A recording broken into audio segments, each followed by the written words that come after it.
The dumbbell man maker is a push-up, row on one side, row on the other side, hop to a flat foot, dumbbells to the shoulders, right into a thruster.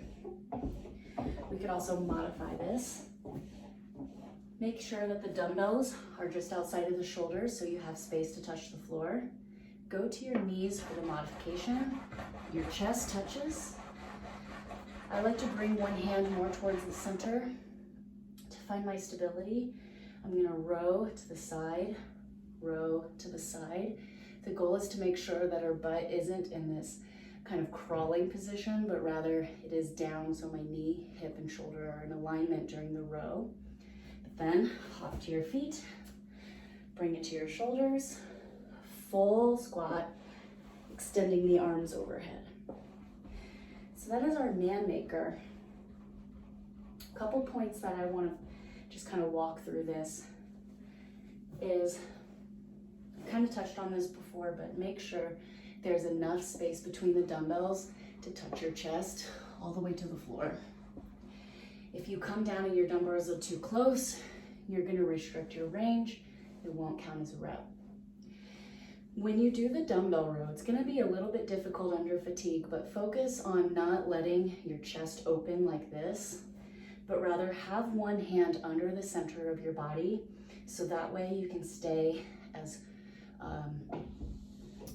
square to the ground, parallel to the ground as possible. So one hand is in the center and you row like this, versus keeping your arm out, you end up having to shift and a little twist might happen.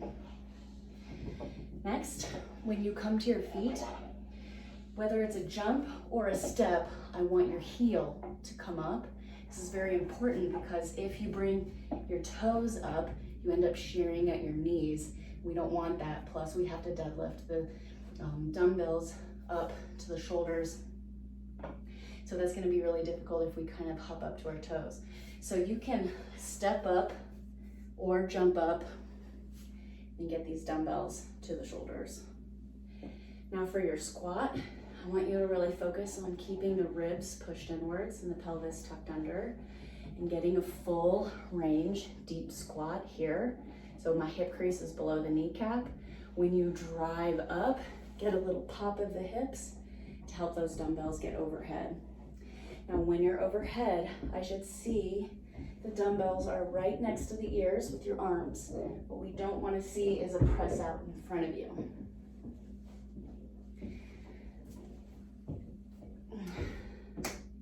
This has been a demonstration of our dumbbell man maker.